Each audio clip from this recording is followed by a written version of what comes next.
Kalau kita ingin kaya, maka selain berusaha untuk meningkatkan pendapatan, hal yang perlu dilakukan juga adalah menekan pengeluaran. Kenapa? Karena kebanyakan orang itu waktu gaji atau pemasukannya naik, pengeluarannya meningkat juga. Jadinya peningkatan pendapatannya tidak begitu terasa. Nah, di episode kali ini saya akan membahas apa saja yang bisa kita pelajari dari kultur orang Jepang dalam berhemat dan menekan pengeluaran. Apalagi orang Jepang kan kulturnya terkenal efisien dan disiplin ya. Jadi tentunya kita bisa ambil pelajaran baik-baiknya dan belajar dari situlah. Sebelum kita membahas detailnya, jangan lupa untuk subscribe dan like karena channel ini membahas berbagai cara untuk mendapatkan uang tambahan. Kalau teman-teman mau tahu gimana caranya untuk dapat uang tanpa kerja, klik link di deskripsi untuk belajar investasi di Bibit dan masukkan kode ekstra untuk dapat welcome cashback Rp25.000. Ada pilihan syariahnya juga loh. Oke, yuk lanjut lagi nonton videonya. Selamat menonton! Kemampuan mengelola keuangan itu adalah sesuatu yang sangat penting, tapi sayangnya tidak banyak diajarkan. Kebanyakan orang ketika pendapatannya meningkat, gaya hidupnya menjadi semakin mewah juga. Kalau nggak hati-hati, bisa kelabakan sendiri, membayar cicilan, atau malah jadi bingung sendiri. Uang gue kemana ya? Kok habis nggak jelas? Nah, sebelum kita membahas tips bagaimana caranya untuk berhemat, sebenarnya yang perlu dimengerti itu adalah kenapa kita perlu hidup hemat. Karena kalau nggak memiliki alasan yang kuat, nanti penerapannya juga jadi setengah-setengah. Kita ambil contoh sederhana aja lah. Misalnya, biaya makan untuk sekeluarga itu katakanlah habis 3 juta per bulan. Karena sering males masak, terus akhirnya dikit-dikit panggil food delivery online. Padahal kalau belanja terus masak sendiri di rumah, habisnya mungkin 1,5 juta lah, katakanlah begitu. Yang berarti itu bisa hemat setengahnya. Dengan kata lain, dalam 1 tahun, potensi penghematannya adalah 18 juta. Itu baru dari biaya makan doang loh, belum yang lain-lain. Lumayan loh, itu bisa digunakan untuk keperluan lain yang lebih penting seperti sekolah anak, untuk modal usaha kecil-kecilan, dana darurat, atau bahkan bisa diinvestasikan supaya bisa menjadi penghasilan tambahan. Oke, sekarang mari kita bahas tips-tips bagaimana caranya orang Jepang berhemat dan apa yang bisa kita pelajari. Yang pertama adalah membawa bekal. Budaya orang kantoran dan anak sekolah di Jepang adalah membawa bekal untuk makan siang dan snack dari rumah. Jadinya kalau lapar, Anda tinggal makan aja. Memang sih banyak tempat makan di mana-mana, tapi namanya beli biasanya akan jauh lebih mahal daripada masak sendiri. Dengan membawa bekal, selain lebih murah, Anda juga bisa lebih hemat waktu karena tidak perlu jalan ke tempat makan dan tidak perlu ngantri. Kebersihan dan nutrisi yang didapatkan juga lebih terjamin dengan membawa bekal sendiri. Selanjutnya, yang biasa dilakukan oleh orang Jepang untuk berhemat adalah menekan biaya hunian, terutama kalau masih ngontrak atau nyewa. Di mana-mana yang namanya kos-kosan atau kontrakan itu, harga sewanya pasti tergantung ukuran, kondisi, dan juga lokasi.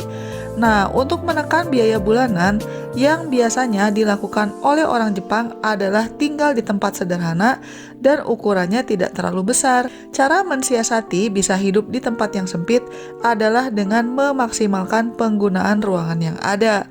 Misalnya aja, kalau siang hari, ruangan tengahnya untuk makan dan nonton TV, duduknya cukup di lantai, dan meja makannya cukup yang pendek gitu. Tapi, kalau sudah malam, ruangan tengah itu bisa diubah menjadi kamar tidur. Caranya ya tinggal keluarkan aja kasur lipat dan si meja makan tadi dikepinggirkan. Selain itu, orang Jepang juga cenderung hanya membeli barang-barang yang perlu aja. Yang diperlukan ya, bukan yang diinginkan. Soalnya, kebanyakan orang itu butuh rumah besar karena punya terlalu banyak barang. Padahal yang benar-benar sering dipakai itu berapa sih? Mungkin nggak sampai 20%-nya. Kalau nggak punya banyak barang, otomatis tinggal di rumah yang kecil pun masih muat-muat aja. Cara paling mudah untuk mengetahui apakah itu keinginan atau kebutuhan adalah dengan menunda pembelian. Misalnya aja Anda ingin beli sepatu nih, coba tahan 3-7 hari. Terus lihat, Anda masih kepikir ingin beli nggak? Biasanya, jika itu hanyalah merupakan keinginan, maka hasrat untuk membeli itu akan berkurang atau hilang. Selanjutnya, kalau mesti beli pun, Anda bisa research dulu, ada nggak yang jual barang secondnya? Karena biasanya barang bekas itu lebih murah daripada beli barang baru. Tapi tentunya ini hanya berlaku untuk barang-barang tertentu ya. Misalnya kalau mau beli mobil dan sebagainya. Tips hidup hemat ala orang Jepang selanjutnya adalah dengan menggunakan transportasi publik. Sebagian besar masyarakat Jepang lebih sering menggunakan transportasi publik dibandingkan kendaraan pribadi. Ini bisa terlihat dari banyaknya penumpang di berbagai transportasi umum, seperti di bus, kereta, dan lain sebagainya. Buat yang jarak rumahnya agak jauh ke stasiun metro atau halte bus, biasanya mereka akan memilih berjalan kaki atau naik sepeda saja supaya lebih murah. Tapi secara umum, orang Jepang itu menghindari naik taksi atau punya mobil sendiri karena dianggap pengeluaran mewah. Trik selanjutnya adalah mengatur keuangan dengan teknik kakeibo. Kakeibo ini adalah trik yang sudah digunakan oleh orang Jepang sejak 100 tahun yang lalu. Prinsipnya sederhana aja sih.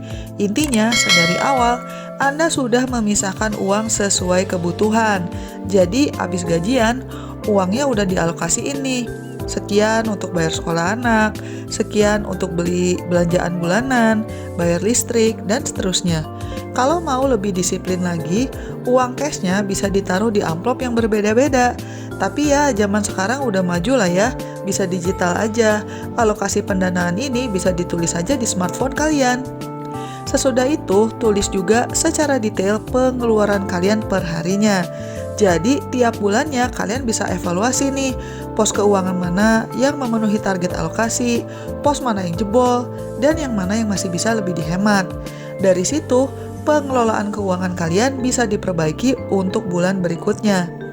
Selanjutnya, yang tidak kalah penting adalah untuk belajar berinvestasi sedari kecil. Kenapa? Karena dengan adanya inflasi, sebenarnya uang itu kalau hanya disimpan aja nilainya jadi kayak berkurang gitu. Waktu zaman saya kecil, beli bakso semangkok itu masih bisa loh 500 rupiah. Tapi sekarang berapa coba bakso paling murah? 10.000? 20.000? Ya, itu salah satunya adalah karena inflasi. Nah, biar tabungan kita itu bisa berkembang dengan lebih cepat, salah satu alternatif adalah dengan berinvestasi lewat reksadana. Reksadana ini adalah sekumpulan produk investasi yang dikelola oleh pihak ketiga yang namanya manajer investasi. Produk investasinya itu bisa saham, obligasi, deposito, atau surat utang. Kalau bahasa sederhananya, reksadana ini kayak semacam kumpulan dari berbagai saham lah. Dan beli kumpulan saham ini cenderung lebih aman. Karena kalau ada satu atau dua saham yang lagi turun, masih bisa ketutup dengan keuntungan dari saham lain yang ada di grup itu. Kalau saya sukanya beli reksadana lewat aplikasi yang namanya Bibit. Kenapa saya suka Bibit? Soalnya dia aplikasinya tuh user friendly banget. Untuk daftar, investasi, sampai penarikannya, semua bisa dilakukan secara online. Nggak perlu datang ke kantor mana-mana deh. Dan menariknya, beli reksadana di Bibit itu bisa mulai Rp10.000. Jadi, untuk bisa mulai berinvestasi, kita tidak perlu jadi konglomerat dulu. Selain ada reksadana yang konvensional, si Bibit ini juga punya opsi untuk beli reksadana syariah. Jadinya, kita bisa lebih tenang nih dengan keuntungan yang didapatkan. Kalau kalian masih bingung dan punya pertanyaan, si customer service-nya Bibit juga jawabnya cepet banget. Dan dalam bahasa Indonesia lagi, jadi nggak perlu bisa bahasa Inggris. Untuk teman-teman yang tertarik mencoba Bibit, silakan klik link di deskripsi dan masukkan kode referral ekstra supaya kalian dapat welcome cashback sebesar Rp25.000. Kalau teman-teman ingin tahu cara-cara lain untuk mendapatkan uang tambahan, silakan mampir ke channel saya dan klik berbagai link yang ada di deskripsi. Jangan lupa juga untuk subscribe ya. Sekian dulu episode kali ini dan selamat mencari uang tambahan. Bye-bye!